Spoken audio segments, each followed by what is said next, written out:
계시록 구조 에피소드 2 계시록 11장 15절 하나님 나라의 대서사. 세상 나라가 땐땐되어 The kingdom of the world has become 에게네또 과거 중간 3인칭 단수이고 그 기본 동사는 기노마이 되었다 이루어졌다인데 이 과거 중간 에어리스트 미들 이거는 중간은 보통 해석할 때 자발적으로 스스로 이런 말을 넣어서 해석하든지 그 행위의 결과가 본인에게로 돌아온 그런 것입니다. 그런데 이 기노마이 동사는 오마이 수동태로 형태로 어미를 가지지만 근본적으로 능동형인 되었다 이루어졌다기 때문에 중간 동사입니다. 그러나 의미는 이제 과거기 때문에 과거 한 시점의 완료, 즉 단회적 성취, 한 번에 성취된 것을 나타냅니다. 따라서 단순 변화가 아니라 하나님의 계획이 결론에 한 번에 성취되었음을 선언하는 것입니다. 되었다. 그리고 이렇게 순서를 동사부터 내보냄으로써 도치를 시켜서 강조하고 있습니다. 무엇이 무엇으로 변했냐 이거죠. 해 바실레이아는 보통 때 왕국으로 많이 해석을 하고 그냥 이렇게 쉽게 넘어가는데 이 뜻이 왕국도 있고 통치도 있고 주권도 있는데 특별히 계시록에서는 그 영토적인 왕국 개념이 아니라 통치의 개념입니다. 이거를 잘 기억해야 돼. 특히 바실레이아가 중요합니다. 뚜 코스무, 이제 코스모스 하는 세상 하는 단어로서 너무나 잘 알잖아요. 보통 세상 할 때는 중립적인 해석입니다. 그런데 계시록에서는 하나님을 거부한 세상 질서 전체를 그야말로 믿음의 세계와 반대점에 있는 그 세상을 의미합니다. 그래서 합쳐보면 해 바실레이아 뚜 코스모 이게 주어예요. 하나님을 배척하는 그런 세상의 바실레이아 통치가 이게 주어고요. 에게네 또 되었다, 바뀌었다 이렇게 되는 거죠. 뭘로? 이제 뒤에 나오는데 그래서 이 11장 15절은 한마디로 세상의 통치 체제가 바실레이아가 하나님의 통치 체제로 완전히 대체되었다. 에게네 또 변해버렸다는 것을 집중적으로 강조하고 있습니다. 우리 주와 그의 그리스도의 나라가 되어인데 되어는 우리말은 뒤에 나오지만 영어와 헬라어는 앞에 에게네토가 이미 나와 있죠. The kingdom of our Lord and of his Messiah. 뚜 귀리우 헤몬 여기까지가 한 덩어리입니다. 여기 이렇게 뚜 귀리우 헤몬하고 전부 속격으로 한 이유는 앞 페이지에서는 해 바실레이아 뚜 코스무 이렇게 돼서 세상 하나님 나라를 배척하는 세상의 통치가 되었다. 그 다음에 다시 해 바실레이아가 중복되는 것을 반복을 피하기 위해서 생략이 되어 있는 상태입니다. 그래서 바실레이아를 꾸며주기 때문에 속격으로 되어 있는 거예요. 귀리우의 기본 단어는 귀리오스 주인인데 이제 속격으로 바뀌어서 귀리우가 됐죠. 헤몬은 어떻게 찾아가느냐? 우리들 헤메이스 주격, 헤몬 속격, 헤민 역격, 헤마스 대격이죠. 그래서 속격에 우리들의 헤몬이 됐습니다. 그래서 뚜귀리우 헤몬 우리들의 주래 됐는데 보통 우리가 일상에서 우리 주님 하면 누구를 연상합니까? 자동적으로 예수 그리스도를 말하는데 뒤에 까이 뚜 크리스두 아웃두가 나왔어요. 까이는 그리고죠. 그 다음에 뚜가 역시 속격으로 전부 나온 거는 앞에 바실레이아에 걸리기 때문에 그렇습니다. 크리스두의 기본 단어는 이제 역시 호크리스토스에서 그리스도입니다. 그런데 문제는 아웃두예요. 아웃두는 아웃도스 그 남자의 속격 형태인데 설명 셋째 줄을 보면 뚜 그리스도 아웃도 할 때 이제 그의 그리스도의 이거는 별 특별한 게 없는데 여기서 말하는 그의 아웃도가 과연 누구냐를 정확하게 짚어야죠.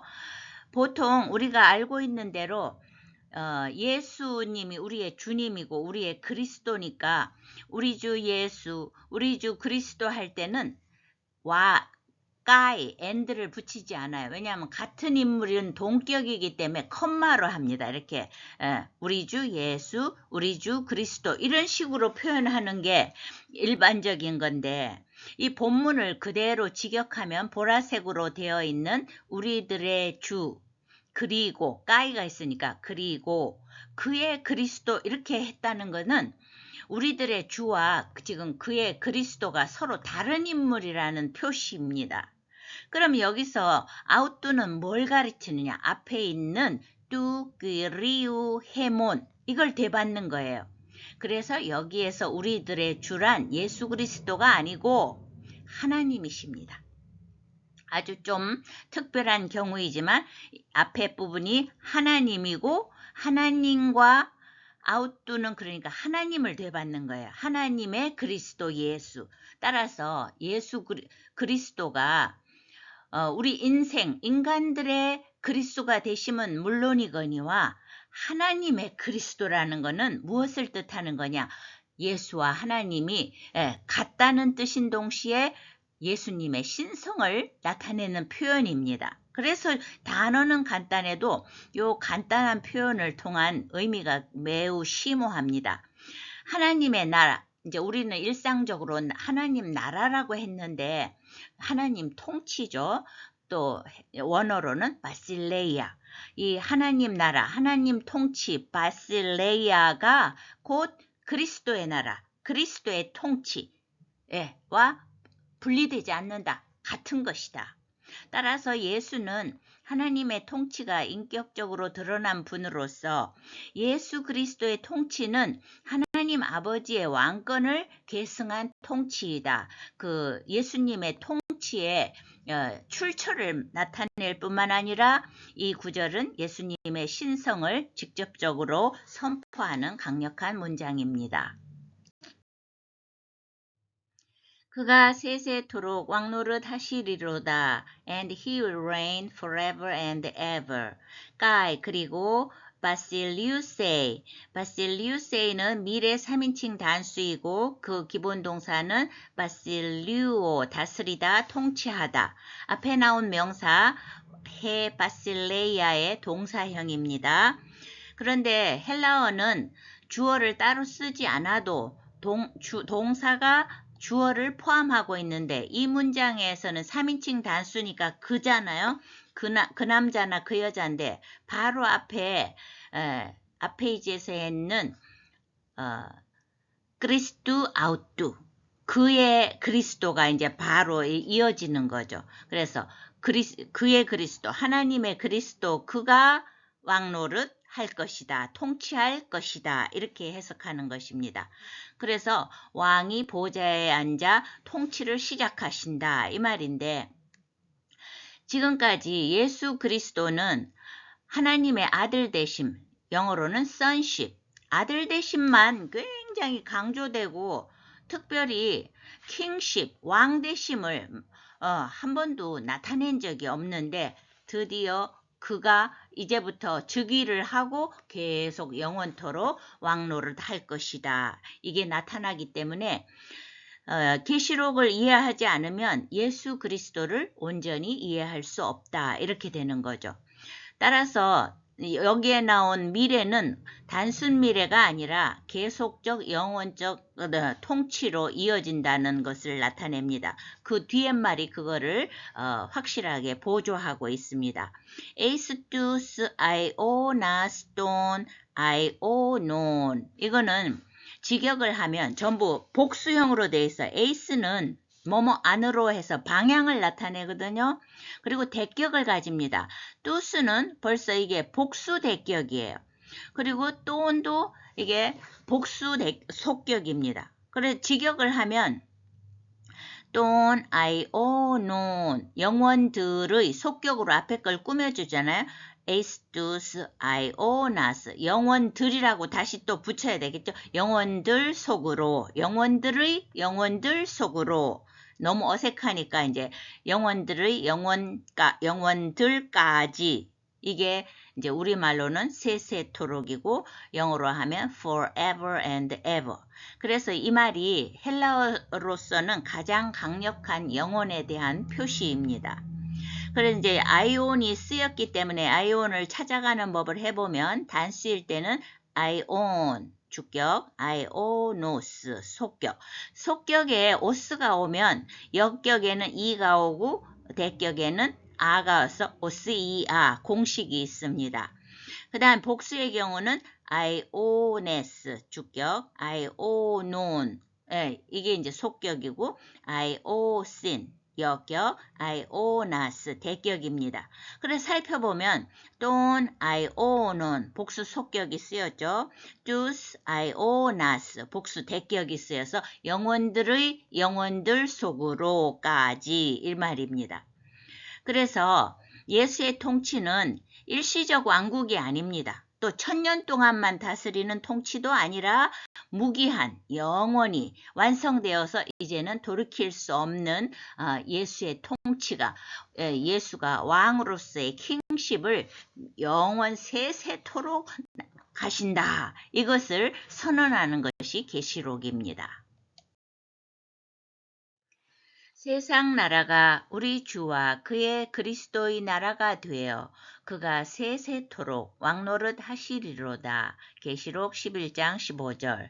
The kingdom of the world has become the kingdom of our Lord and of his Christ, and he will reign forever and ever. Egeneto he basileia tu cosmu, tu Kyriou hemon kai tu Christou autou, kai Basiliusei estus aionas ton aionon. 계시록 11장 15절을 핵심적으로 또 이렇게 다시 한번 짚어보면 첫째, 통치권의 전환이다. 이 성경에서 예수님은 두 가지 면을 갖고 있습니다. sonship과 kingship. 그런데 계시록 이전에는 전부 예수님의 sonship만을 말해요. 계시록에 와서 비로소 어린 양 보좌 위에 어린 양으로서 킹십을 갖는데 계시록 11장 15절에서 이제 세상 나라가 우리 주와 그의 그리스도의 나라가 되어 이제 통치의 주체가 바뀌었다. 코스모스의 세상에서 바실레이아의 상태가 된다는 것을 말하고 있습니다.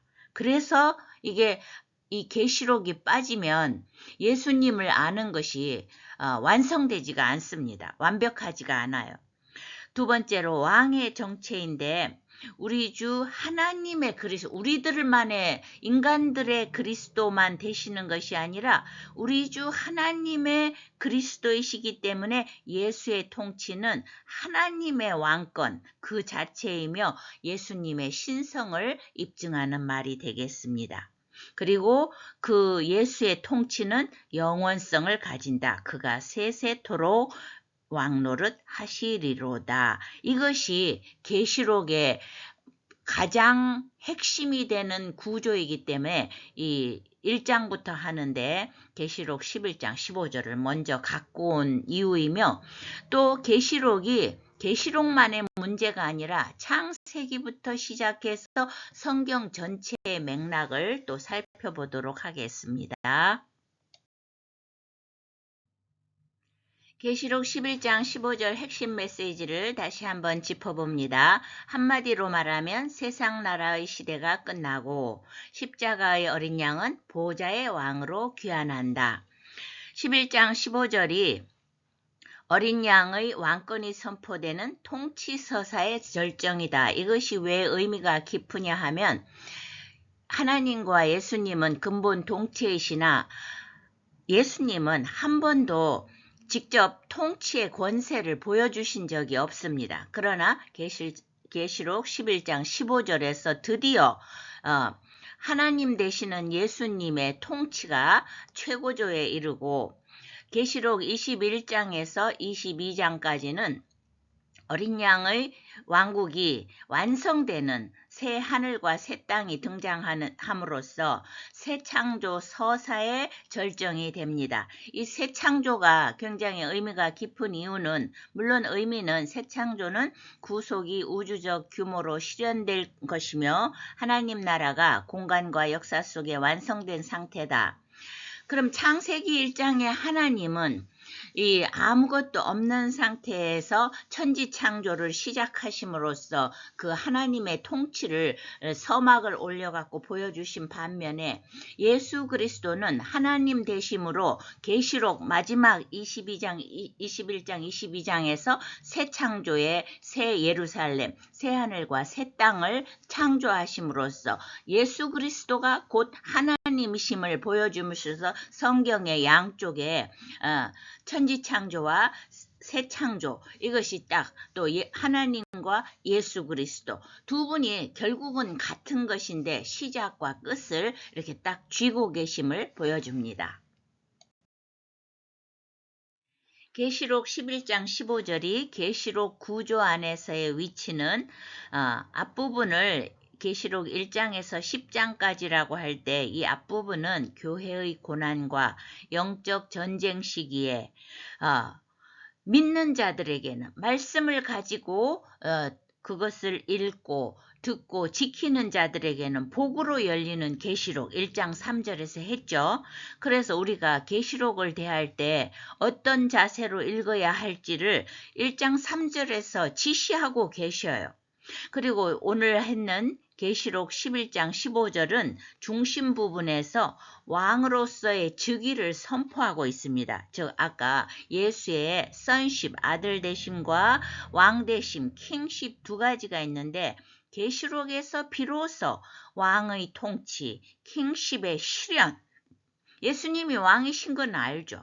말만 했을 뿐이지 보여주신 적이 없는데 이 계시록에서 그 킹십의 실현과 통치의 절정에서 계시록 11장 15절은 계시록의 결론이 이후에 어디로 가는지를 말해주고 있습니다. 왕 대신 예수가 어떻게 이끌어 가시는지를 말해주는 거죠. 그래서 뒷부분 계시록 12장에서 22장까지는 그 어린 양의 보좌가 영원하다는 것, 세세토록 무궁하시게 다스리신다는 것을 말하고 있습니다. 계시록 11장 15절이 보좌 위 어린 양 예수의 왕권의 절정이라는 근거를 살펴보겠습니다. 이 근거는 말씀으로 풀어서 하는 것이 확실합니다. 첫째, 통치권의 전환.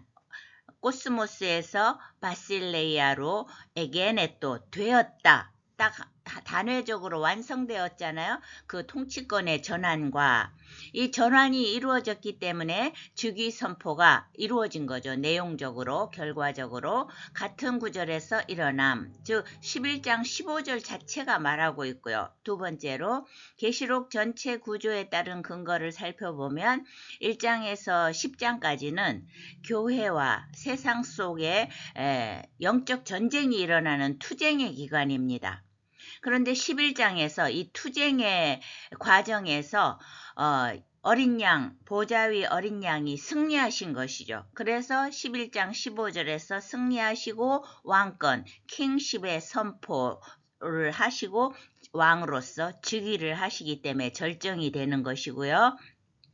12장에서 22장까지는 왕으로 즉위하신 보좌 위 어린 양 왕의 통치가 이제 완성이 됨으로써 통치를 제대로 본격적으로 보여주시고 마무리하시는 것입니다. 계시록 11장 15절이 왕권의 절정이라는 근거로서 세 번째 성경신학적 근거가 있습니다.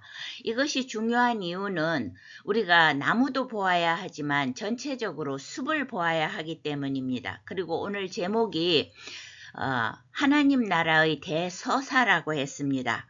계시록이 계시록만으로 끝나는 것이 아니라 성경 전체의 구조 속에서 성경을 완성하기 때문입니다. 창세기는 하나님의 통치가 곧 나라이고 바실레이아죠. 하나님의 통치가 시간과 공간 안에 드러난 시작이며 창조는 하나님의 통치가 세상을 통해 가시화된, 왜냐하면 가시화되지 않으면 인간은 알 수가 없기 때문에요. 하나님 나라의 하나님 통치의 첫 장면이다. 그래서 그렇게 중요한 것입니다. 복음서는 예수를 통해서 예수를 관문으로 펼쳐지는 하나님 나라, 하나님 통치입니다. 그래서 이 나라가 영역이 아니고 통치고 주권이기 때문에 예수를 통하지 않고는, 관문이니까요. 예수를 통하지 않고는 구원을 얻을 수도 없고 하나님 통치 안으로, 나라 안으로 들어갈 수가 없습니다. 사도행전과 서신서는 하나님 나라가 성령을 통해 교회 안에서 부분적으로 전체가 다 아직 하나님 때가 되지 않았기 때문에, 그리고 예수님이 아직은 내 때가 아니라고 그러셨잖아요. 때가 아니므로 부분적으로 실질적 구현이 된 모습입니다. 그리고 계시록 11장 15절에서 통치의 선포가 이루어지고 왕의 즉위가 선포되는 이것이 왜 중요하냐? 예수님이 십자가에서 죽으실 때 다 이루었다고 하시지만 예수님 돌아가시고 성령을 주시고 그리고는 뭐 흐지부지 되고 없어요. 그런데 계시록 11장 15절에서 당당하게 보좌 위에 어린 양으로 왕에 즉위하기 때문에 이게 그렇게 중요한 것입니다. 그리고 계시록 22장은 자연스럽게 보좌 위 어린 양이 왕이 되셨기 때문에 왕의 통치를 완성하셔서 그리고 또 그 보좌의 영원한 왕국이 실현되는 결과로서 새 하늘과 새 땅, 새 예루살렘을 이루어 주시는 것입니다. 계시록 11장 15절이 왕권의 절정이라는 근거로서 네 번째 문학적 기법이 있습니다. 계시록은 7구조로 구성되어 있습니다. 첫째로 7교회가 있고, 둘째 7영이 있고, 셋째 7인이 있고, 넷째 7나팔이 있고, 다섯째 7대접이 있고, 여섯째 7복이 있습니다. 이 7자를 의미를 부여하는 것을 성경적 수 상징 신학에 따르면 이게 7이 굉장히 중요한데 보통 이 7가지 복 6에서 끝나는데 그 이유는 이 6은 세상의 숫자이기 때문에 이 전 과정이 역사 속에서 일어나므로 마지막 7단계인 새 하늘과 새 땅으로 지향하고 그쪽을 향해서 나아가고 있고, 그 결과물이 7번째로 새 하늘과 새 땅이 된다는 것을 꼭 기억하셔야 됩니다. 이 7이란 숫자는 그 집게표에서 중요하기 때문에 해놨는데 1은 하나님의 숫자죠. 그리고 3은 삼위 하나님의 그 충만함과 거룩한 능력을 뜻하는 3의 숫자가 있고, 그 다음에 세상을 뜻하는 숫자 4가 있습니다. 이것을 합치면 8이어야 되는데 이것이 7이 된 이유는 하나님과 삼위의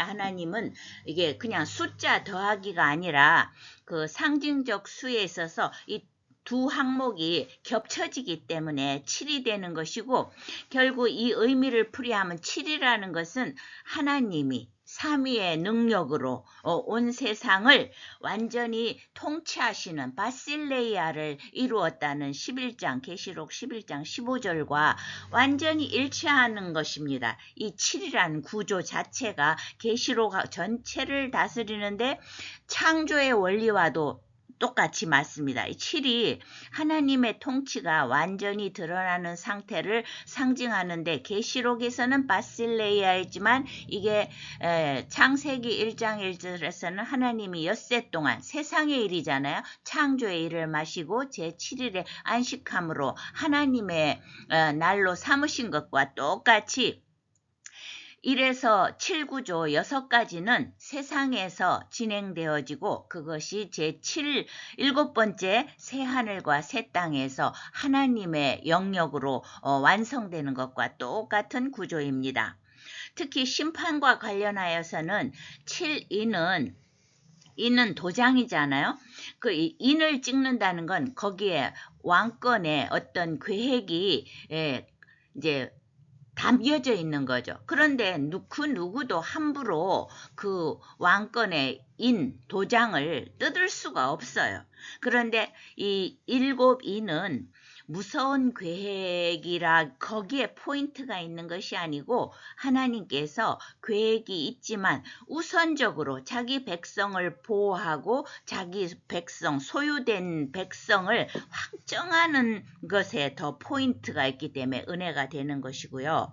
7나팔은 원래 나팔은 경고 이런 뜻이잖아요. 그러나 회개를 촉구하는 간절한 은혜의 기회입니다. 그리고 특별히 거기에서 7번째 나팔이 울릴 때 계시록 11장 15절 왕권의 선포가 되는 이유가 내가 왕이다. 제발 나에게로 돌아오라. 구약의 슈브 신학처럼 마지막 기회이니까 제발 돌아오라고 회개를 촉구하는 은혜의 기회이며 7대접에서 대접은 구약의 제사에 있어서 전제가 있습니다. 전제하면 굉장히 어려운데 영어로 하면 drink offering, 마실 것, 액체류를 드리는 그 제사에 쓰이는 도구잖아요. 그래서 이제 일곱 대접이 시작되면 은혜는 끝난 것입니다. 막바로 집행으로 들어가서 통치의 실현과 심판이 이루어지기 때문에 더욱 계시록 11장 15절에서 왕권의 선포가 중요한 이유는 피난처는 나뿐이다. 내가 앞으로 왕이 되어서 영원토록 세세토록 다스릴 것이기 때문에 피난처는 나뿐이니 안심하고 내게로 오라고 부르시는 큰 은혜가 있는 것입니다. 그래서 7째 나팔 후에 정말 이제는 더 이상 시간이 없기 때문에 왕의 즉위 상징의 문학적 코드로서 왕권의 절정을 뒷받침하고 있습니다. 계시록 말씀이 왜 이 말씀이 오늘의 교회에 필요한가? 계시록 메시지는 공포가 아니라 세상의 시각에서 오히려 거꾸로 계시록의 시각으로 전환할 필요성이 있기 때문입니다. 세상에서는 시대가 무너진다고 하지만 시대가 무너지는 것이 아니라 시대가 바뀌어가고 있을 뿐입니다. 세상에서는 강자만이 이기지만 세상의 어떠한 강자도 끝이 납니다. 세월 앞에 이기는 장사가 없는데 어린 양은 영원토록 이기신다. 그래서 우리가 힘이 나는 것입니다. 그리고 세상은 결국 끝이 있습니다. 그러나 어린 양의 통치는 이제 시작되면 영원히 지속되는 것입니다.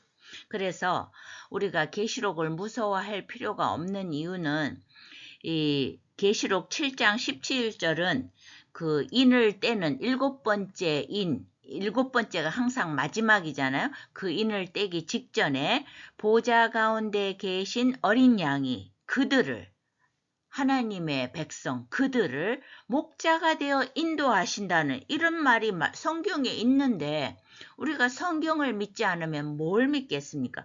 그 인을 떼는 그 마지막 단계 직전에 하나님이 분명히 보좌 가운데 계신 어린 양 예수 그리스도가 킹십 왕이 되셨지만 그들을 목자가 되어 인도하신다고 말씀하시므로 신자는 종말을 두려워하는 사람이 아니라 오히려 왕의 통치를 기다리는 사람, 왕의 통치를 기다리는 사람은 어떤 자세여야 됩니까? 1장 3절에서 말했듯이 하나님의 말씀을 읽고 또 듣는 사람 들으면서 간직하는 사람으로서 이 말씀을 받고 그렇게 살아가는 사람이 되어야 하겠습니다.